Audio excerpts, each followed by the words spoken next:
రెండు అంశాల్ని మీ దృష్టికి తీసుకొని రాదలుచుకున్నాను. మిగతా ఏదైనా ఉంటే దేశవ్యాప్తంగా సిపిఎం, సిపిఐ, మిగతా వామపక్షాలన్నీ కలిసి అమిత్ షా రాజీనామా కోసం ఆందోళన చేస్తూ ఉన్నాయి. ఇది వామపక్షాలు దేశవ్యాప్తంగా ఈరోజు దేశవ్యాప్తంగా ఈ కార్యక్రమం తీసుకున్నాం మేము. ఎందుకంటే అంబేద్కర్ను అవమానించిన తర్వాత ఈ రాజ్యాంగాన్ని కాపాడుతారు బీజేపీ వాళ్ళని ఎవరికి నమ్మకం లేదు.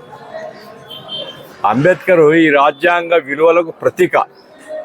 ఆయన ఆ రాజ్యాంగం పిటిగా, ఆ రాజ్యాంగంలో ఉండేటువంటి అంశాలు సర్వస్వం అంబేద్కర్ రచయితగా రాసినాడు. రచయితగా అంటే ఆయన రాసినటువంటి డ్రాఫ్టింగ్ కమిటీలో. ఇప్పుడు ఏమంటున్నాడు అమిత్ షా? అంబేద్కర్ అంబేద్కర్ అంబేద్కర్ అంబేద్కర్ 5 సార్లు అన్నాడు. ఇదేనా మీకు? ఆ దేవుని తలుచుకొని పుణ్యం వస్తుంది. దేవుని తెలుసుకో. నువ్వు దేవుని తెలుసుకోవడానికి అంబేద్కర్ తెలుసుకోవడానికి ఏంటి సంబంధం? ఏమిటిది? నువ్వు ఒక వ్యక్తిగా నువ్వు పూజ పునస్కారాలు చేసుకొని దేవుని కొలుచుకో. కానీ ఈరోజు అంబేద్కర్ను గురించి ఎందుకు చర్చిస్తున్నారు పార్లమెంట్లో? ఈ రాజ్యాంగానికి నరేంద్ర మోడీ ప్రభుత్వం వల్ల లేదా బీజేపీ వల్ల నష్టం జరుగుతుందనేది మా ఆరోపణ. రాజ్యాంగంలో ఉండేటువంటి రిజర్వేషన్లకు ప్రమాదం వచ్చింది, రాష్ట్రాల హక్కులకు ప్రమాదం వచ్చింది, సెక్యులరిజానికి ప్రమాదం వచ్చింది, ఫెడరల్ వ్యవస్థను నాశనం చేస్తున్నారు. కాబట్టి రాజ్యాంగం యొక్క మౌలిక విలువల్ని బీజేపీ నాశనం చేస్తుంది అనేటువంటి విమర్శ మీదనే ప్రతిపక్షాలన్నీ ఆందోళన చేస్తే రాజ్యాంగం మీద చర్చ జరిగింది. అంటే అంబేద్కర్ మీద ఎంత చులకన భావం ఉంది అమిత్ షాకు అనేది అర్థమైంది. ఇది అమిత్ షా యొక్క ఒక్కని అభిప్రాయం కాదు.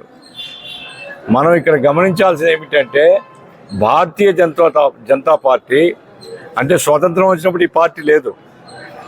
ఆ తర్వాత జనసంఘం ఏర్పడింది. జనసంఘం తర్వాత రూపాంతరం చెంది భారతీయ జనతా పార్టీ అయింది. అంటే ఈ పార్టీ జనసంఘం పెట్టిన వాళ్ళకి కానీ భారతీయ జనతా పార్టీ పెట్టిన వాళ్ళకి కానీ భారత రాజ్యాంగం మీద ఆది నుంచి ప్రారంభం నుంచి కూడా గౌరవం లేదు. ఎందుకంటే వీళ్ళు మనుస్మృతిని నమ్ముతారు. మనుస్మృతి అంటే వర్ణ వ్యవస్థను గౌరవించేటువంటిదే మనుస్మృతి. అగ్రవర్ణ ఆధిపత్యం, శూద్ర కులాల్ని అణచివేయడం, ఇది మనుస్మృతిలో భాగం. కాబట్టి ఈరోజు అంబేద్కర్ను అవమానం చేసే ధైర్యం వచ్చింది అమిత్ షాకు. దీన్ని తీవ్రంగా ఖండిస్తున్నాం. అంబేద్కర్ను గౌరవించని వాడు, రాజ్యాంగాన్ని గౌరవించని వాడు ఈ దేశ హోంమంత్రిగా ఉండడానికి వీలు లేదని మా అభిప్రాయం వామపక్షాలుగా. కాబట్టి దేశవ్యాప్తంగా అన్ని వామపక్షాలు కలిసి ఈరోజు కార్యక్రమాలు నిర్వహిస్తున్నాయి. దయచేసి మీ ద్వారా ప్రభుత్వానికి హెచ్చరిక చేసేది ఏంటంటే అమిత్ షాను ఆయనన్నా రాజీనామా చేయాలా, లేదా నరేంద్ర మోడీ అన్న బర్తరఫ్ చేయాలా. ఇవి చేయకపోతే మాత్రం రాబోయే కాలంలో ఇంకా ఆందోళన పెరుగుతుంది. మరింత అమిత్ షా రాజీనామా చేసి గౌరవాన్ని కాపాడుకోవాలా, లేదా నరేంద్ర మోడీ ఆయన బర్తరఫ్ చేయాలా అనేది ఇది సిపిఎం పార్టీగా మా డిమాండు.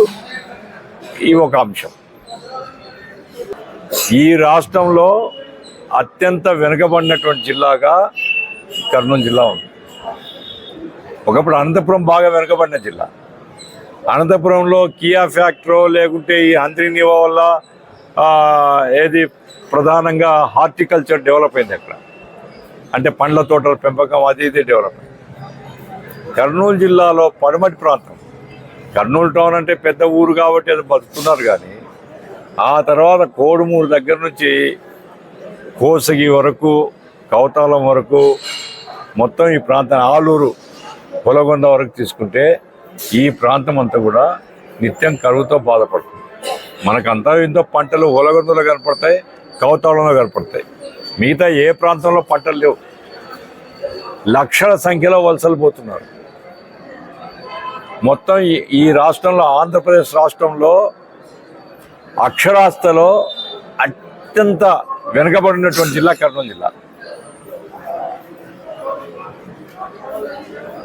కాబట్టి ఈ జిల్లా అభివృద్ధి కోసం ఆ రోజు విభజన హామీల్లో వెనుకబడ్డ జిల్లాలకు ప్రత్యేకంగా ప్యాకేజ్ ఇస్తామని కేంద్ర ప్రభుత్వం చెప్పింది.